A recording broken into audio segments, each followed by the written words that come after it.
We're now going to move on to our second session looking at audio advertising effectiveness, where Global's Group Strategy Director, Ailsa MacKenzie, will talk us through some new thinking around the topic of attention in audio. Please welcome Ailsa.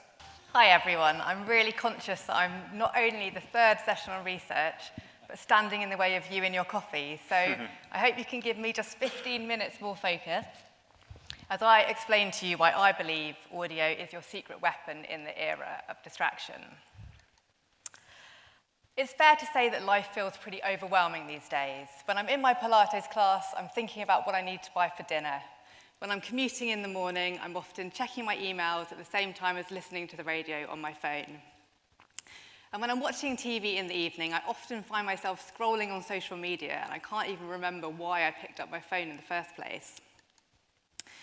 We're spending more time with media than ever before, up to a crazy 16 hours a day last year. You might look at this chart and think, brilliant, more opportunities to reach people. But this growth in hours is because we're often doing multiple things at once. So this is the challenge that we all face. How can we create campaigns that are effective when people are most likely distracted? Well, the good news is audio has 3 strengths that can help. First off, we're listening to more audio than ever before. There's been huge growth in listening on connected devices, things like smart speakers and mobile phones. This is partly driven by new content like podcasts and music streaming, but live radio is also in amazing health. In the last radar, we had 89% of adults listening to an average of 20.5 hours each and every week. Audio really does surround our lives. And there's a huge wealth of data demonstrating audio's effectiveness credentials, both when it comes to brand building metrics like trust and consideration, but also that short-term sales driving, as Mark and Donna were just telling us. So audio is effective because it works across the attention spectrum. This really is audio's superpower, but it's different to how visual attention works. Attention's become a really popular metric in the digital ecosystem, and lots of agencies and clients are starting to incorporate it into their planning tools. Eye tracking is the gold standard here for measurement, and we're starting to see consensus around metrics like attentive seconds. So there's lots of positive progress for digital, but it's dangerous to assume that audio attention works in the same way. The metrics that you get from eye tracking can't easily be applied to listening. And we don't yet have an agreed shared language and understanding. So terms like high and active or low and passive are often used quite interchangeably. And as you read articles talking about the benefits of high attention environments, it would be really easy to think this is what you should be looking for in all media. But whatever language we use, this type of attention is incredibly limited. Understanding the world around us uses precious mental energy, so the brain shifts much of this heavy lifting to the subconscious. And if we try to attend to everything that's going on around us, we really quickly fail. If you've ever watched the TV game show I literally just told you, you will have seen this cognitive limitation being harnessed to really comic effect. The contestants really struggle to remember things they've literally just seen and heard, even though they're desperately trying to pay attention to everything happening around them. So how does audio attention work then? Well, spoiler alert, it's pretty complicated. Our ears are different to our eyes, and the landscape of sound stretches far and wide, way beyond what we can see. Those eye-tracking studies work because your eyes are either looking at something or they're not, but we haven't got anything similar in terms of a measurement device for our ears. But even this gold standard for visual attention doesn't capture the whole breadth of attention, and this is because it's shared between our senses, what we're looking at, what we can hear, and everything that we're doing at the same time. This was really highlighted by the excellent attention research from ThinkBox last year. They recognise that people are often doing other things at the same time as they're watching a TV ad. So they wanted to understand how much attention is left over for ad processing. The data showed that there is lots, which is great news for all of us. But where it gets really interesting from an audio point of view is when they analysed what made a TV ad effective when people were distracted. And this showed that our eyes and our ears do not work independently. So TV ads that conveyed information in both an audio and a visual way performed much better. And the really interesting thing was when we're distracted, people are significantly more likely to recall what they've heard than what they've seen. So this is showing that audio is really important when it comes to TV advertising, but would we see the same thing when we looked at audio alone? So we commissioned 2 complementary research studies to really explore how audio ads work when attention is divided. First off, we worked with neuroscience experts Walnut on a lab-based study where we compared the neuro reactions to audio ads when people were completing a spot the difference task versus when they were just listening to the audio alone. Then as a follow-up to validate this in the real world, we worked with Tapestry on a large-scale diary research project with 3,019 participants where we captured over 7,000 different audio listening occasions. For each occasion, we asked both what was being listened to and also what they were doing at the same time, giving us really useful insight into how attention is split across our senses and also our activities. So the first big finding is that audio attention isn't binary. It's a real oversimplification to try to think about it in this way. So to analyze the data, we had to come up with something different. We created an audio attention score.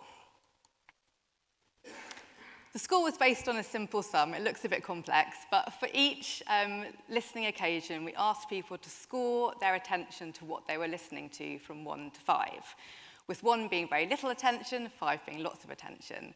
At the same time, we also asked them to score their attention to everything else that they were doing, again from 1 to 5, but this time we flipped the scoring. So to bring that to life with a few examples, if I'm walking home from the station, I'm listening to the Newsagents podcast, I would give my listening a score of 5, my walking a score of 4, which gets to an audio attention score of 4.5. Whereas, if I'm running around in the morning with Capital on in the background, I'm eating breakfast, I'm putting a wash on, you can see the audio attention score is a lot lower here.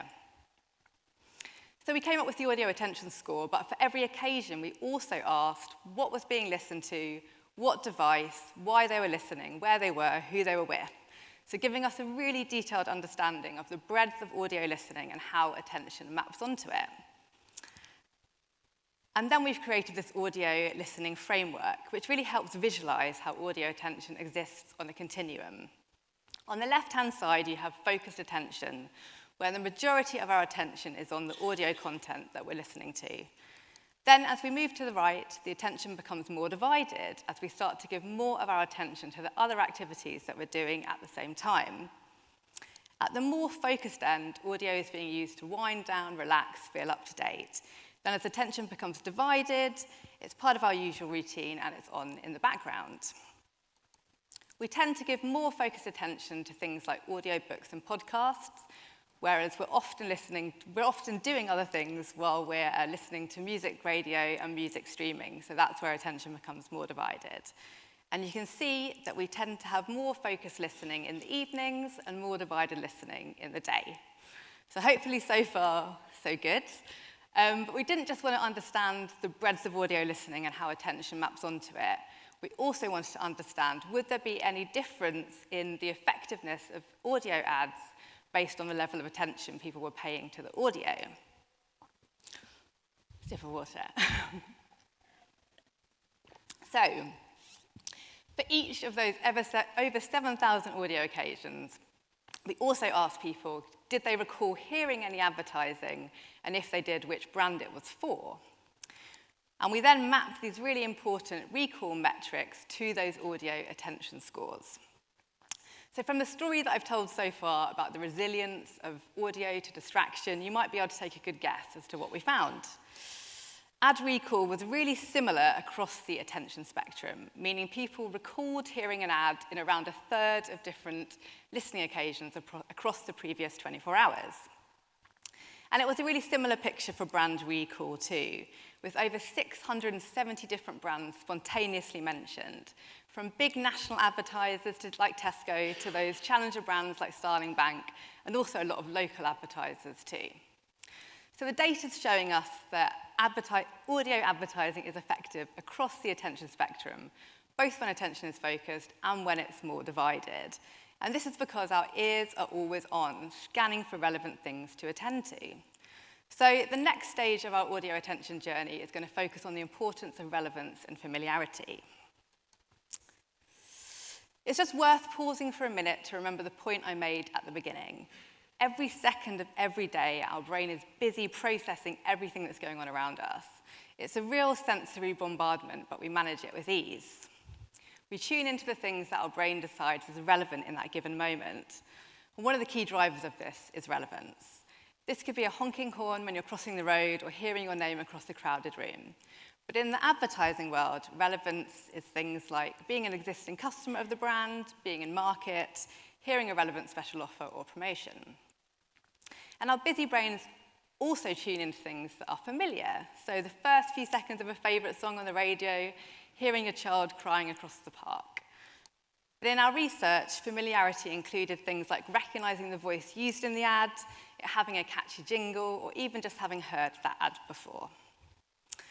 In the next stage now, I'm just going to turn to how familiarity is particularly important when we're distracted, and this is where we look at our neuroscience research. So from the brain's point of view, branding is a bite-sized cue that allows us to quickly recognise and process and categorise a piece of information. So when we asked people to complete that spot the difference task with the audio on in the background, we saw a far stronger neuro-response to the brand names in the ad than for the people who were just listening to the audio content alone, which might seem weird, but this is because when we're distracted, it's really rewarding for our brain to recognise those brand cues and process them. Whereas if we're in a more attentive state, we can sometimes see a bit more of a negative neuro-response to ads because the brain recognises it as being different to what they've chosen to listen to. So the data is really highlighting the intelligence of our brains and cognition, our ability to process most of what's going on around us in a subconscious way, sometimes tuning into things that are relevant and familiar, sometimes in a way that's only at a neuro level, and sometimes in a way that we will recall later. So to recap then, audio has 3 strengths that can help you win in the era of distraction.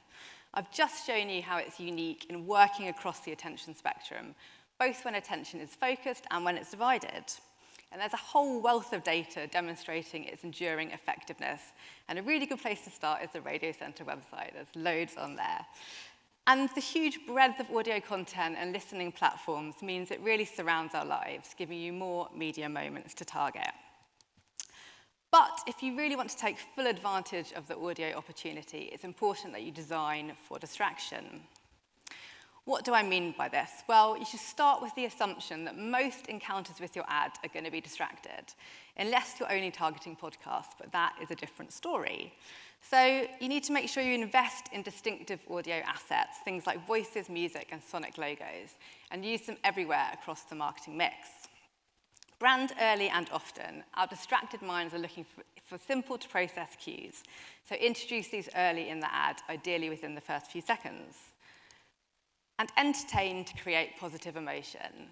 Sound is a shortcut to our emotions, but too often ads are designed assuming in-market interest, which means they use lots of kind of rational product messages. It's far better to attract attention using storytelling, characters, narrative, dialogue.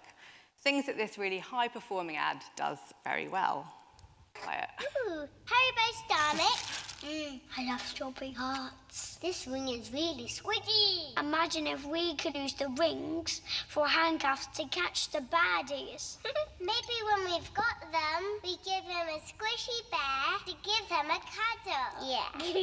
Squad car 4, have you been eating Haribo again? Maybe. It's a world of love, it's all the happy world of Haribo. So you heard those distinctive audio assets of the children's voices and the Haribo jingle at the end. The brand name was introduced early, the characters and dialogue tie in with a similar TV ad that was running around the same time, and it makes me smile no matter how many times I've heard it. If you're looking for creative guidance, then Global's award-winning creative team is always here to help, or you could also download some best practice guidelines from the Radio Centre and System 1, which is the recent Listen Up report, which really is fantastic.